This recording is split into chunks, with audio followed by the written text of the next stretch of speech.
الحمد لله نحمده ونستعينه ونستغفره ونؤمن به ونتوكل عليه ونعوذ بالله من شرور أنفسنا ومن سيئات أعمالنا من يهده الله فلا مضل له ومن يضلله فلا هادي له ونشهد أن لا إله إلا الله وحده لا شريك له ونشهد أن سيدنا ومولانا محمدا عبده ورسوله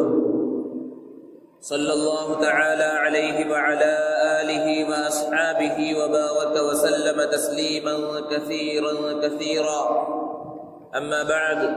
فقد قال الله تعالى في القرآن المجيد فأعوذ بالله من الشيطان الرجيم بسم الله الرحمن الرحيم إنما يعمر مساجد الله من آمن بالله واليوم الآخر وأقام الصلاة وآتى الزكاة ولم يخش إلا الله وقال النبي صلى الله عليه وسلم من بنى لله مسجدا بنى الله له بيتا في الجنة أو كما قال عليه الصلاة والسلام. معزز سامعین کرام، بزرگوں اور دوستوں، اسلامی معاشرے میں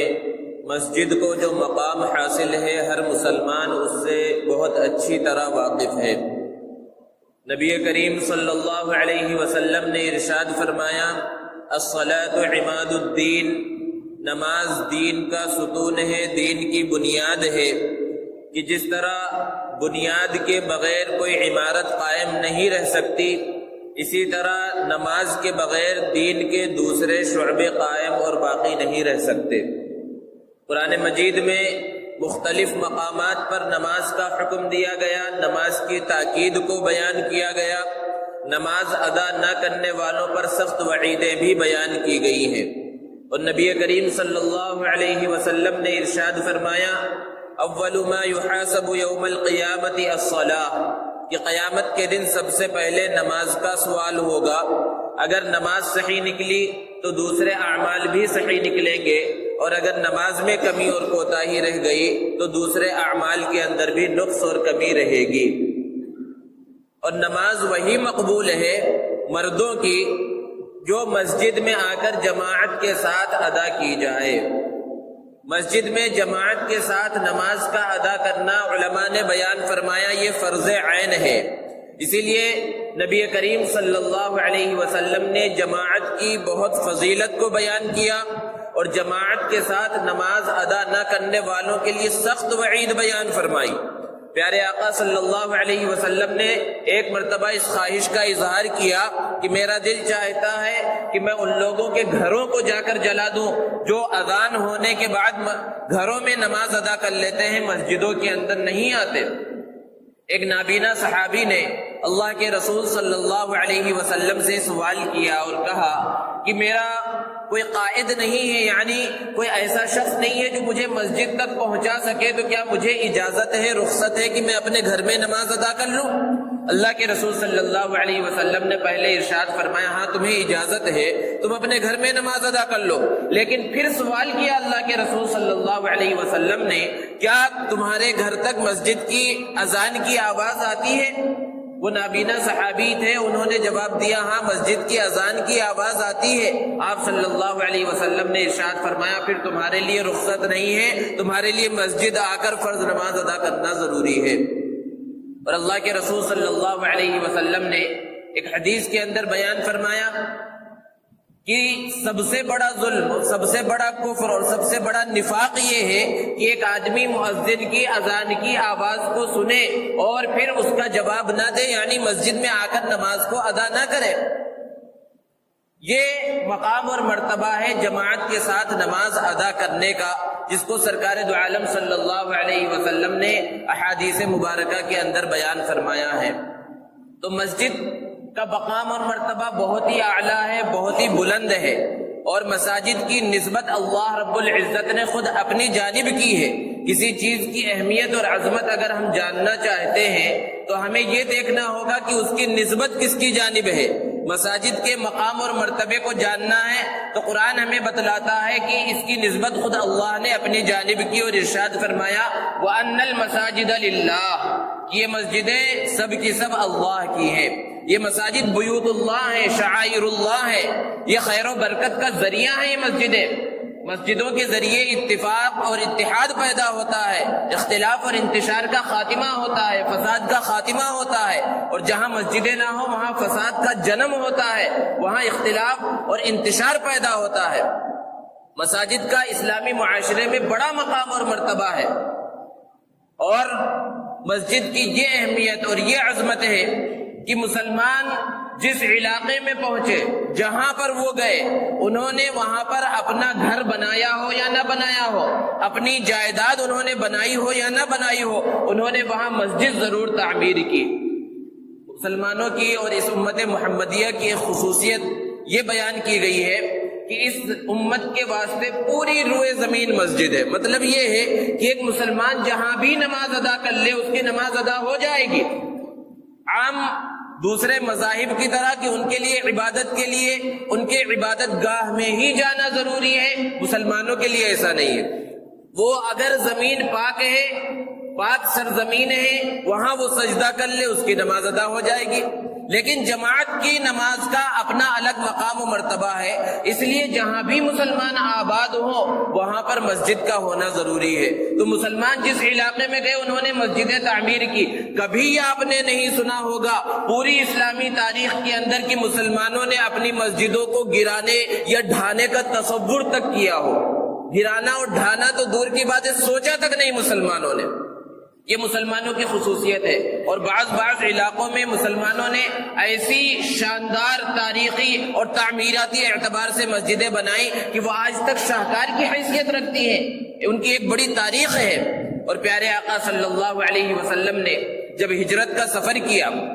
تو قباء کے مقام پر پہنچے ہیں تو وہاں سب سے پہلے اسلام کی جو مسجد ہے مسجد قباء وہ تعمیر کی گئی۔ اللہ کے رسول صلی اللہ علیہ وسلم نے خود اس تعمیر میں حصہ لیا، صحابہ کرام رضوان اللہ تعالی علیہم اجمعین نے مل کر اس مسجد کو بنایا۔ اور یہ وہ عظیم مسجد ہے جس کا تذکرہ قرآن میں اللہ رب العزت نے کیا کہ لمسجد اسس علی التقوی، یہ ایسی مسجد ہے جس کی بنیاد تقوی پر رکھی گئی ہے۔ اور پھر حضور اکرم صلی اللہ علیہ وسلم سفر کر کے جب مدینہ المنورہ پہنچے ہیں اور حضرت ابو ایوب انصاری رضی اللہ تعالی عنہ کے مکان پر اللہ کے رسول صلی اللہ علیہ وسلم کا قیام ہوا اور صحابہ کرام بھی مدینہ المنورہ پہنچ گئے، تو صحابہ نے اور اللہ کے رسول صلی اللہ علیہ وسلم نے وہاں پہلے اپنے گھر بنانے کی اور کاشانہ نبوی کو تعمیر کرنے کی فکر نہیں کی۔ سب سے پہلے جس چیز کی فکر ہوئی وہ مسجد کی تعمیر کی فکر ہوئی۔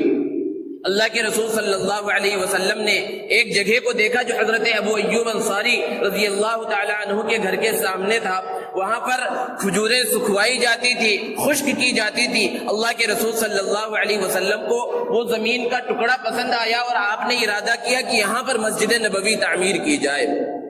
جب پتہ کیا تو معلوم ہوا کہ یہ دو یتیم بچوں حضرت سہل اور سہیل کی زمین ہے جو حضرت اسعد ابن زرارہ رضی اللہ تعالی عنہ کی تربیت کے اندر ہے۔ اللہ کے رسول صلی اللہ علیہ وسلم نے ان بچوں کو بلوایا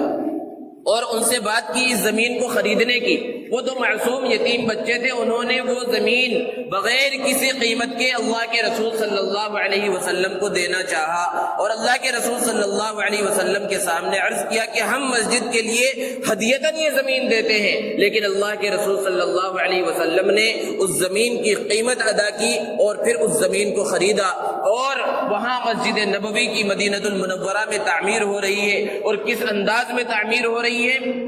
کہ کھجور کے جو تنے ہیں انہیں پلروں کی اور ستونوں کی شکل دی گئی، اور کھجور کے پتوں کی اور چھالوں کی چھت بنائی گئی، اور نیچے عام کنکریاں فرش کے طور پر استعمال کی گئی۔ اللہ کے رسول صلی اللہ علیہ وسلم خود اس مسجد نبوی کی تعمیر میں شریک ہیں، اینٹیں اٹھا اٹھا کر لا رہے ہیں۔ صحابہ بیان کرتے ہیں کہ اللہ کے رسول صلی اللہ علیہ وسلم نے اتنی اینٹیں اٹھا رکھی تھی جو آپ کے سینے مبارک تک پہنچ رہی تھی۔ صحابہ کرام نے عرض کیا اللہ کے رسول آپ تشریف رکھیے، ہم مسجد بنائیں گے۔ اللہ کے رسول صلی اللہ علیہ وسلم نے ارشاد فرمایا اگر طاقت اور قوت کی بات ہے تو طاقت اور قوت تم سے زیادہ مجھے عطا کی گئی ہے، اور اگر اجر کی بات ہے تو اجر تو میں بھی حاصل کرنا چاہتا ہوں۔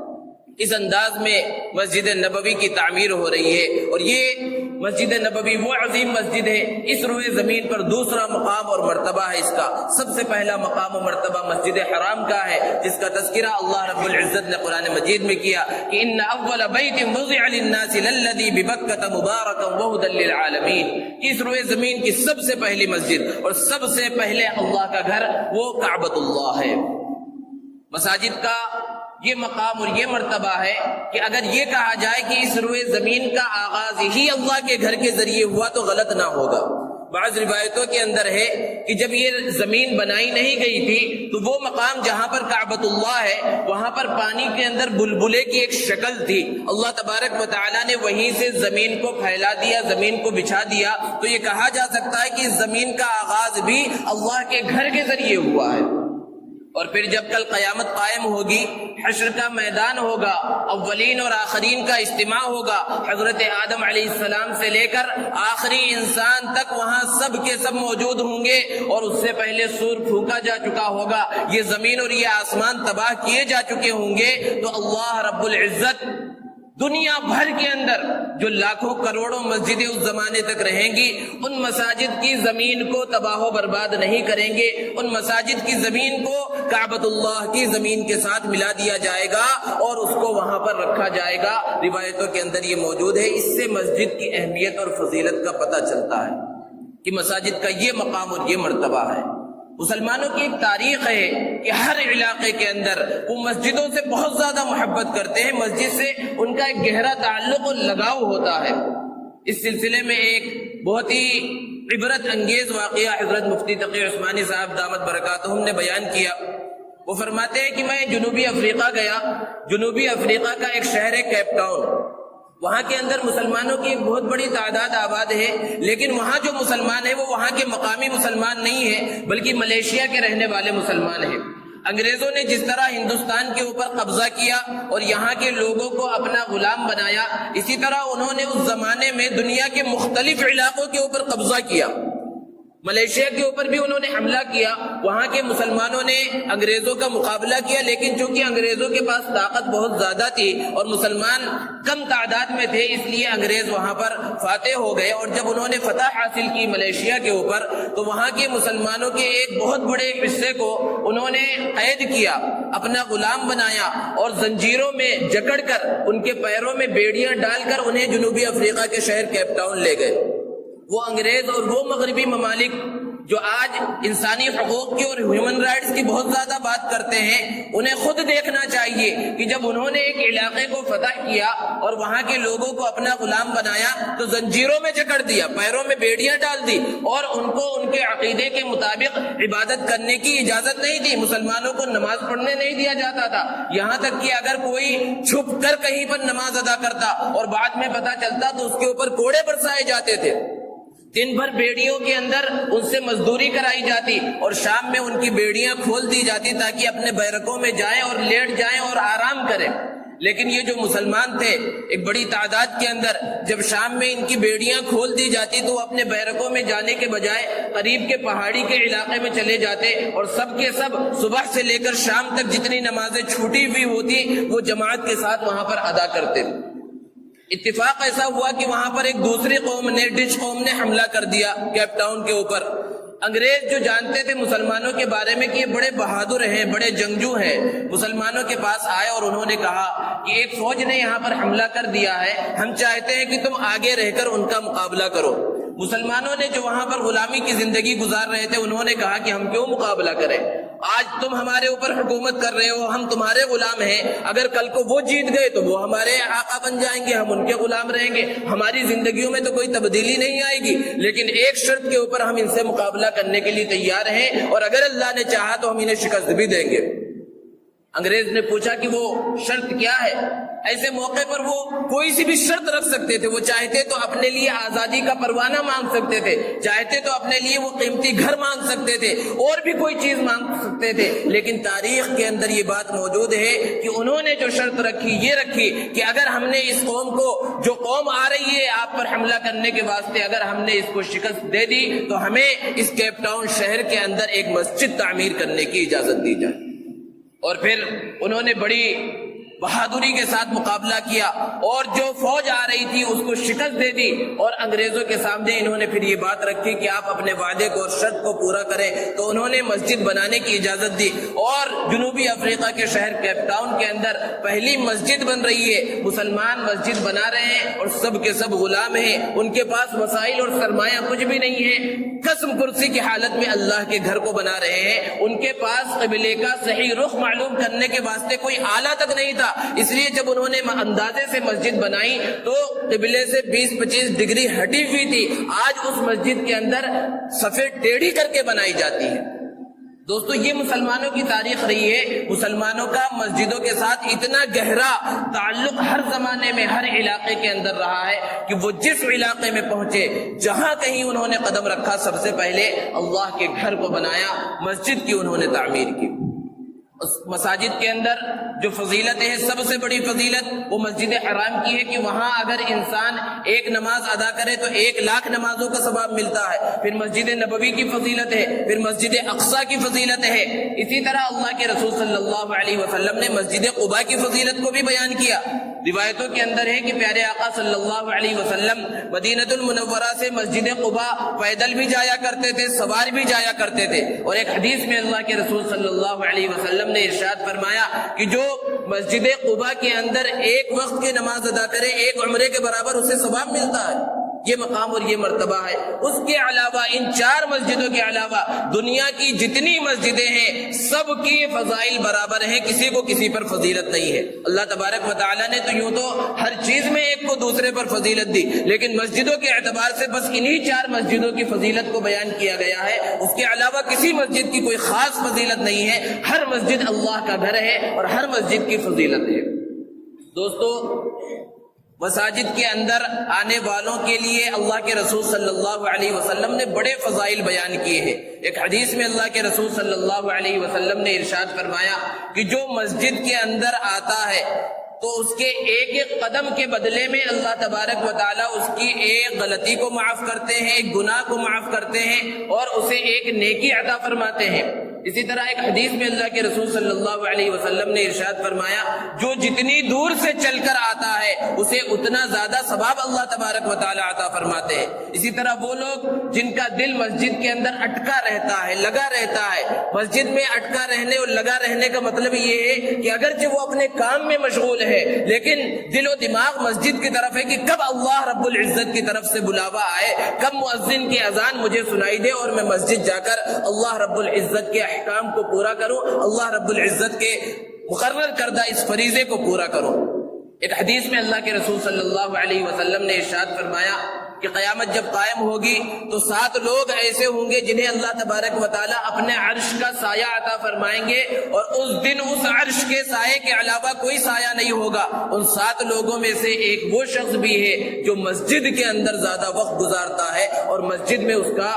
دل لگا رہتا ہے۔ اور ایک حدیث میں اللہ کے رسول صلی اللہ علیہ وسلم نے ارشاد فرمایا کہ جو مسجد میں آ کر نماز کے انتظار میں بیٹھتا ہے گویا کہ وہ نماز کے اندر ہے، اور ایک وقت سے لے کر دوسرے وقت تک اگر کوئی مسجد کے اندر بیٹھ کر انتظار کر رہا ہے اسے اللہ تبارک و تعالیٰ بہت زیادہ اجر و ثواب عطا فرماتے ہیں۔ اسی طرح ایک حدیث میں اللہ کے رسول صلی اللہ علیہ وسلم نے ارشاد فرمایا کہ جو صبح اور شام مسجد کے اندر آتا ہے تو صبح کے وقت آتا ہے تو صبح کے وقت جنت میں اللہ تبارک و تعالیٰ اس کے لیے مہمان نوازی کا سامان تیار کرتے ہیں، اور شام میں اس کے لیے مہمان نوازی کا سامان تیار کرتے ہیں۔ یہ فضائل اللہ کے رسول صلی اللہ علیہ وسلم نے مسجد میں آنے والوں کے واسطے بیان فرمائے ہیں۔ مسجد جس طرح ایک مسلمان کا دوسرے مسلمان کے اوپر حق ہوتا ہے، شوہر کا بیوی کے اوپر حق ہوتا ہے، بیوی کا شوہر کے اوپر حق ہوتا ہے، رشتہ داروں کے حقوق ہوتے ہیں، اسی طرح مساجد چونکہ مسلمانوں کا شعار ہے، اسلام کا شعار ہے اور اسلام کی یہ نشانی ہے، اس لیے مسلمانوں کے اوپر ان مساجد کے بھی کچھ حقوق ہیں جن کا ادا کرنا ہر مسلمان کے اوپر ضروری ہے، اور جو مساجد کے ان حقوق کو، ان آداب کو ادا کرتے ہیں، ان کو پورا کرتے ہیں، اللہ تبارک و تعالیٰ ان سے خوش ہوتے ہیں، اور جو لوگ مساجد کے حقوق کو پورا نہیں کرتے اللہ تبارک و تعالیٰ اس سے ناراض ہو جاتے ہیں۔ مسجد کا سب سے پہلا حق یہ ہے کہ مسجد کا احترام کیا جائے۔ مسجد کا اچھی طرح سے احترام ہو۔ مسجد کا احترام کیا ہے کہ یہاں پر شور شرابہ نہ ہو، یہاں پر شور شرابہ، تیز آواز میں بات، غیبت، چغل خوری، یوں تو جتنے بھی گناہ ہیں ہر ایک سے ہمیشہ بچنا چاہیے، لیکن مسجد میں آ کر اگر وہی گناہ کیا جائے تو اس کا وبال اور زیادہ بڑھ جاتا ہے۔ تو سب سے اصل ہے کہ مسجد کا احترام کیا جائے، اور مسجد کے احترام کے اندر یہ چیز بھی داخل ہے۔ اللہ کے رسول صلی اللہ علیہ وسلم نے ارشاد فرمایا کہ بدبودار چیز کھا کر مسجد میں نہ ہو۔ مثالیں بیان فرمائی کہ کچا لہسن اور کچی پیاز کھا کر مسجد کے اندر نہ ہو، کیونکہ اس سے نمازیوں کو تکلیف ہوگی، یہاں جو فرشتے موجود ہیں انہیں تکلیف ہوتی ہے۔ تو اس روایت کے اندر جو بات بیان کی گئی ہے کہ کچا پیاز اور کچی لہسن کھا کر نہ ہو، کوئی بھی ایسی چیز جس کی وجہ سے بدبو پیدا ہو اس کو لے کر اس کا استعمال کر کے مسجد میں آنا درست نہیں ہے۔ جیسے کہ گٹکا ہے، پان ہے جس سے بدبو پھیلتی ہو، یا اسی طرح اور کوئی چیز ہے جس کو انسان استعمال کرے اور اس کی وجہ سے بدبو آ جائے اس کے منہ میں، تو اس کو استعمال کر کے مسجد میں نہ آئے، یہ مسجد کا احترام ہے۔ اسی طرح پسینے کی بدبو بہت زیادہ آ رہی ہے جس سے لوگوں کو تکلیف ہو سکتی ہے، اس سے بھی بچنا چاہیے، یہ بھی مسجد کے احترام کے خلاف ہے۔ اسی طرح مسجد کا احترام یہ ہے کہ مسجد کے اندر گانے بجانے اور ناچ گانوں کی آواز مسجد تک نہ پہنچے۔ اس مسجد کا تو ایسا حال نہیں ہے، لیکن آپ نے بہت ساری مسجدوں کو دیکھا ہوگا جہاں مسلمانوں کی گھنی آبادی ہے اور مسجد کے چاروں طرف مسلمانوں کے گھر ہیں، وہاں پر فحش پروگرام چل رہے ہیں، ٹی وی کے پروگرام چل رہے ہوتے ہیں اور مسجد میں نماز ہو رہی ہوتی ہے، یا اسی طرح کوئی اور پروگرام جلسہ جلوس چل رہا ہے، یا کسی کی شادی ہو رہی ہے، وہاں بینڈ باجا بج رہا ہے اور مسجد تک اس کی آواز آ رہی ہے۔ ایک زمانہ وہ تھا کہ غیر مسلموں کے بینڈ باجے اگر مسجد کے سامنے سے گزرتے تھے تو مسلمان لڑنے کے لیے آمادہ ہو جاتے تھے، مار پیٹ ہو جاتی تھی، وہاں پر لڑائی جھگڑا ہو جاتا تھا۔ لیکن آج غیروں کا کیا کہا جائے، مسلمانوں کی حالت یہ ہو گئی ہے کہ اپنے شادی ولیموں کے بینڈ باجے مسجد کے سامنے سے لے کر گزرتے ہیں بینڈ باجے بجاتے ہوئے، اور بینڈ باجے مسجد کے باہر بجے وہ الگ بات ہے۔ اب تو حال یہ ہو گیا کہ امام صاحب نماز پڑھا رہے ہوتے ہیں، قرآن مجید کی تلاوت کر رہے ہوتے ہیں، ذکر و اذکار میں مشغول ہوتے ہیں، درود شریف دعائے معصورہ پڑھ رہے ہوتے ہیں، اور ایسے میں کسی مصلی کے جیب میں موجود موبائل سے گانوں کی آواز آنا شروع ہوتی ہے۔ باہر گانے بجنا تو دور کی بات ہے، مسجد کے اندر گانوں کی آواز آ رہی ہے اور میوزکیں بج رہی ہیں، یہ سب ہو رہا ہے، یہ سب مسجد کے احترام کے خلاف ہے۔ تو مسجد کا احترام کرنا مسجد کے آداب میں سب سے پہلا ادب ہے، مسجد کے حقوق میں سب سے پہلا حق ہے کہ مسجد کا اچھی طرح سے احترام کیا جائے، اور مسجد کے احترام کے اندر یہ بھی چیز داخل ہے کہ دنیاوی کام یہاں پر نہ کیے جائے۔ اگرچہ فقہا نے اس بات کی اجازت دی ہے کہ اگر کوئی اعتکاف میں جیسے کہ بیٹھ گیا تو وہ تجارت کی بات اگر کسی سے کر رہا ہے، سامان تجارت مسجد کے اندر لے کر نہیں آیا، ویسے ہی کسی چیز کا مول بھاؤ ہو رہا ہے تو اس کی گنجائش ہے، لیکن اللہ کے رسول صلی اللہ علیہ وسلم نے ایک حدیث میں بیان فرمایا کہ اگر تم کسی کو مسجد میں تجارت کرتا ہوا دیکھو تو تم یہ کہو اللہ تمہاری تجارت میں نفع نہ دے۔ اسی طرح لوگوں کی کوئی چیز گم ہو جاتی ہے، چاہے وہ مسجد میں چھوڑ کر چلے گئے یا مسجد سے گم ہو گئی یا کہیں اور گم ہو گئی، تو مسجد کے اندر اس کا اعلان کیا جاتا ہے، نمازوں کے بعد اعلان کیا جاتا ہے۔ حالانکہ اللہ کے رسول صلی اللہ علیہ وسلم نے اس سے منع کیا اور ارشاد فرمایا کہ اگر تم کسی کو مسجد میں اپنی گمی ہوئی چیز کے بارے میں لوگوں سے پوچھتا ہوا دیکھو یا اعلان کرتا ہوا دیکھو تو تم یہ کہو لا ردہ اللہ علیہ، کہ اللہ تجھے وہ چیز واپس نہ لوٹائے۔ اللہ کے رسول صلی اللہ علیہ وسلم کا فرمان ہے، یہ مساجد کے حقوق ہیں، یہ مساجد کے ادب کے اندر داخل ہے، اور اللہ کے رسول صلی اللہ علیہ وسلم نے آگے یہ بھی بیان فرمایا کہ مسجد ان سب کاموں کے واسطے نہیں بنائی گئی ہے۔ تو سب سے پہلا حق ہے کہ مسجد کا احترام کیا جائے، اور مسجد کا دوسرا حق یہ ہے کہ جب انسان مسجد کے اندر آئے تو مسجد میں سب سے پہلے اپنا داہنا پیر رکھ کر داخل ہو، اللہ کے رسول صلی اللہ علیہ وسلم پر درود پڑھے، اور پھر مسجد میں داخل ہونے کی جو دعا ہے وہ دعا پڑھ کر داخل ہو، اللہم افتح لی ابواب رحمتک۔ اور پھر جب مسجد سے نکلے تو بایاں پیر پہلے نکالے، اور پھر جو باہر نکلنے کی دعا اللہ کے رسول صلی اللہ علیہ وسلم نے بیان فرمائی وہ دعا پڑھے، اللہم انی اسألک من فضلک، اور پھر اس کے بعد باہر نکلے۔ دن بھر میں ہم اللہ رب العزت سے بے شمار دعائیں کرتے ہیں، علماء نے بیان فرمایا اگر ہماری ایک بھی دعا قبول نہ ہو، صرف مسجد میں داخل ہونے کی اور مسجد سے باہر نکلنے کی جو دو دعائیں ہم کرتے ہیں، یہ دو دعائیں اگر ہماری قبول ہو جائیں تو ہمارا بیڑا پار ہے، کیونکہ مسجد میں داخل ہوتے وقت ہم کیا دعا کر رہے ہیں؟ اللہم افتح لی ابواب رحمتک، اے اللہ ہمارے لیے اپنے رحمت کے دروازوں کو کھول دے۔ اس میں دین مانگا جا رہا ہے کہ دین کی جتنی برکتیں ہیں اور دین کے اندر اور آخرت کا جو کچھ مقام ہے وہ سب ہمیں عطا فرما دے۔ اور مسجد سے باہر نکل رہے تو دنیا مانگ رہے، اللہم انی اسألک من فضلک، اے اللہ میں آپ سے آپ کے فضل کا سوال کرتا ہوں۔ قرآن میں اللہ رب العزت نے بیان فرمایا، حکم دیا ہے وابتغوا من فضل اللہ، اللہ کے فضل کو یعنی اللہ کی روزی کو تم تلاش کرو۔ تو مسجد میں داخل ہوتے وقت ہم دین کو مانگ رہے ہیں اور مسجد سے باہر نکلتے وقت دنیا کا سوال کر رہے ہیں۔ اگر ہمیں دین بھی مل جائے اور دنیا مل جائے تو پھر کس چیز کی کمی ہے؟ تو مسجد کے آداب میں سے مسجد کی دعاؤں کا خیال کرنا اور اس کی رعایت کرنا بھی ہے، اور ان دعاؤں کی رعایت کرنے سے خود ہمارا فائدہ ہے۔ اسی طرح مسجد کا ایک حق، ایک ادب یہ بھی ہے کہ جب ہم مسجد کے اندر داخل ہوں اور ابھی نماز کا ٹائم نہ ہوا ہو، جماعت کھڑی نہ ہوئی ہو، جمعے کا خطبہ ابھی شروع نہ ہوا ہو اور وقت ہو اور کوئی مکروہ وقت بھی نہ ہو، تو مسجد کے ادب میں سے ہے کہ ہم 2 رکعت تحیۃ المسجد پڑھ لیں۔ اللہ کے رسول صلی اللہ علیہ وسلم نے اس کا حکم دیا اور اللہ کے رسول صلی اللہ علیہ وسلم نے اس کے فضائل کو بیان فرمایا ہے۔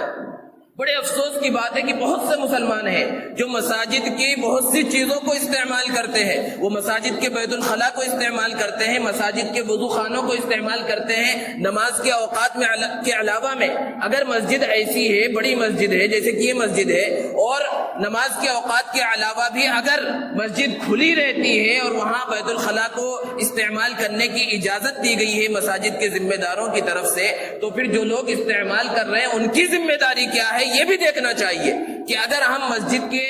اندر آئے اور ابھی نماز کا وقت نہیں ہوا اور اپنی ضرورت سے فارغ ہوئے، تو اپنے کام سے آئے تھے، تھکے ہارے تھے،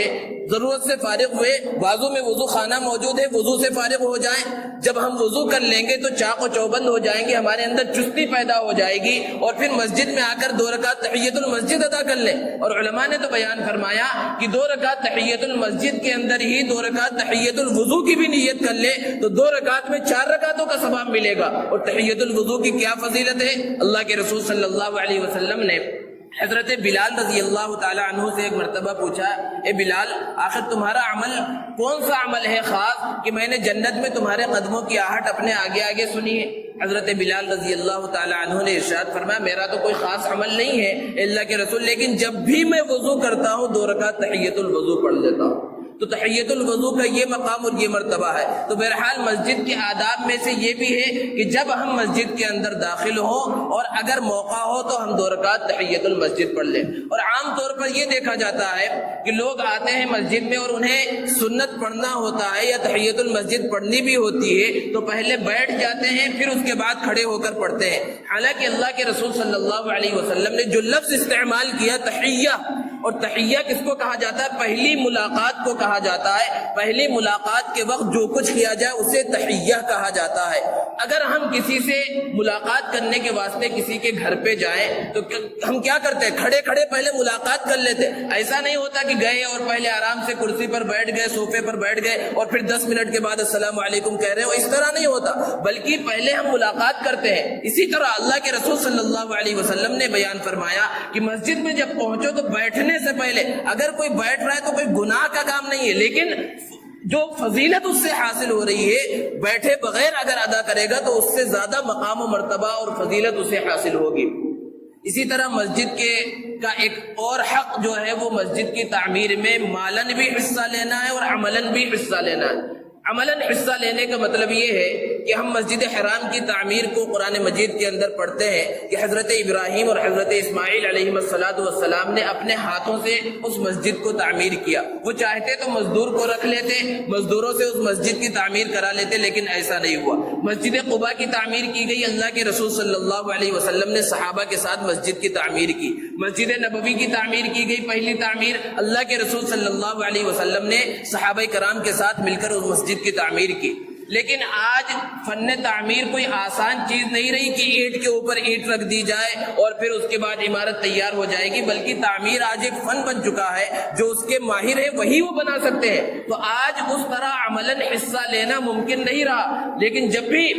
علماء نے بیان فرمایا کہ اگر کہیں مسجد کی تعمیر ہو رہی ہو تو ہم بنانے کے اندر تو حصہ نہیں لے سکتے، کیونکہ اس کو تو مستری اور مزدور ہی بنائیں گے، لیکن کچھ جگہ کے اوپر اینٹیں رکھی ہوئی ہو، اس کو اٹھا کر ایک جگہ سے دوسری جگہ رکھنا ہو تو 10 اینٹیں ایک جگہ سے اٹھا کر دوسری جگہ رکھ دے، کچھ تھیلے سیمنٹ کے اس کو ہٹا کر ایک جگہ سے دوسری جگہ رکھ دے، ایسے چھوٹے موٹے کام ہم پورا کر لیں تاکہ اللہ کے رسول صلی اللہ علیہ وسلم کی سنت بھی ادا ہو جائے۔ اور اصل چیز ہے اپنے مال کو مسجد کی تعمیر کے اندر خرچ کرنا۔ اللہ کے رسول صلی اللہ علیہ وسلم نے ارشاد فرمایا کہ من بنا للہ مسجدا بنى اللہ لہ بیتا فی الجنہ، کہ جو اللہ کی رضا کی خاطر مسجد کی تعمیر کرتا ہے اللہ تبارک و تعالی اس کے لیے جنت میں گھر بناتے۔ سب سے پہلی شرط یہ ہے کہ اللہ کی رضا کے لیے مسجد تعمیر کرے۔ اگر دکھلاوے کے لیے مسجد تعمیر کر رہا ہے کہ لوگ اس کی تعریف کریں کہ ارے فلاں نے مسجد بنائی ہے، اگر یہ نیت ہے تو اس کا کوئی ثواب نہیں ملے گا۔ اللہ کی رضا کی خاطر مسجد کی تعمیر کی جا رہی ہے تو جنت میں اس کے لیے گھر بن رہا ہے۔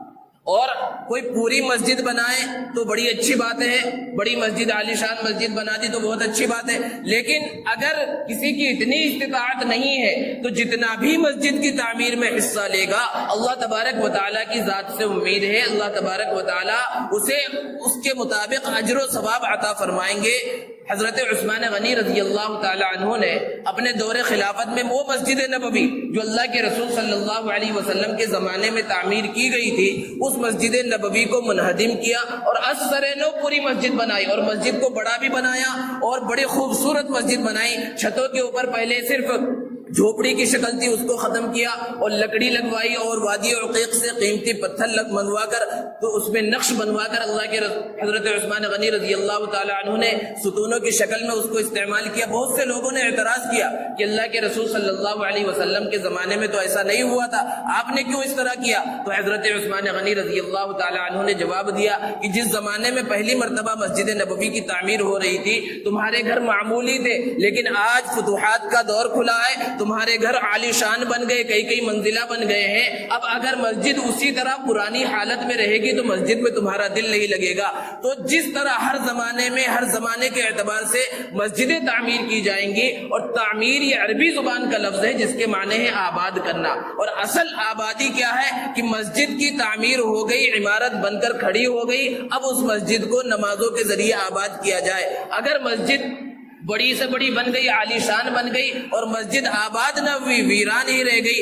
تو پھر ہم اس شعر کے مصداق بن جائیں گے کہ مسجد تو بنا دی شب بھر میں ایمان کی حرارت والوں نے، من اپنا پرانا پاپی تھا برسوں میں نمازی بن نہ سکا۔ اللہ تبارک و تعالی ہمیں مساجد کے حقوق ادا کرنے کی اور مساجد کو آباد کرنے کی توفیق عطا فرمائے۔ وآخر دعوانا جمال الوجود بذكر الإله وتصفو الحياة بنور هدى۔ اچھا، مسجد کی تعمیر اتنا بلند کام ہے، اتنا اونچا کام ہے کہ اللہ تعالیٰ نے اس کام کو نبیوں سے لے لیا، اس کام کو نبیوں سے لے لیا۔ خانہ کعبہ ہم سب جانتے ہیں اور الحمدللہ ہم سب تمنا رکھتے ہیں کہ اللہ ہم کو وہاں تک پہنچا دے، ہم سب دعا گو ہیں کہ اللہ ہم کو اپنے مقام اپنے گھر تک کے پہنچا دے۔ خانہ کعبہ کی تعمیر کس نے کی؟ حضرت ابراہیم علیہ السلام نے کی۔ اس سے پہلے تو جو سب سے پہلے تعمیر ہوئی حضرت جبرائیل علیہ السلام کے نام آتا ہے کہ سب سے پہلے تعمیر انہوں نے کی۔ اور جب اس خانہ کعبہ کی تعمیر ہو گئی، بلکہ یہ کہا جائے کہ اس مسجد کی جب تعمیر ہوئی اس کے بعد دنیا کی آبادی کا سلسلہ شروع ہوا۔ پتہ یہ چلا کہ انسانوں کے آنے سے پہلے مسجد روئے زمین پر بنا دی گئی تھی،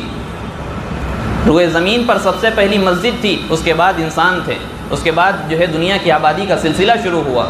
تو بہرحال حضرت ابراہیم علیہ السلام کا جب دور آیا انہوں نے خانہ کعبہ کو تعمیر کرنا شروع کیا۔ قرآن پاک میں پہلے پارے کے سیکنڈ لاسٹ صفحے پہ جو ہے بڑی ہی خوبصورت انداز میں اللہ تعالیٰ نے بیان کیا کہ وَإِذْ يَرْفَعُ إِبْرَاهِيمُ الْقَوَاعِدَ مِنَ الْبَيْتِ وَإِسْمَاعِيلُ رَبَّنَا تَقَبَّلْ مِنَّا إِنَّكَ أَنْتَ السَّمِيعُ الْعَلِيمُ۔ اللہ تعالیٰ کہہ رہے ہیں کہ وہ بھی کیا وقت تھا، وہ بھی کیا وقت تھا، وہ وقت بھی یاد کرنے کا ہے کہ جب حضرت ابراہیم علیہ السلام بیت اللہ کی بنیادوں کو اونچا کر رہے تھے، بیت اللہ کی بنیادوں کو اونچا کر رہے تھے، اور ان کا ساتھ کوئی اور نہیں دوسرے نبی، ان کے صاحبزادے، ان کے فرزند ارجمند حضرت اسماعیل علیہ السلام ان کے ساتھ تھے۔ اور دونوں لوگ تعمیر کرتے کرتے ان الفاظ کے ساتھ اللہ سے دعا گو تھے، اللہ سے دعا کر رہے تھے، ربنا تقبل منا انک انت السمیع العلیم، اے اللہ ہماری طرف سے چھوٹی سی خدمت کو قبول فرما لیجئے، انک انت السمیع العلیم، آپ تو فریادیں کرنے والوں کو سنتے بھی ہیں اور فریاد کرنے والوں کے حالات کو جانتے بھی ہیں۔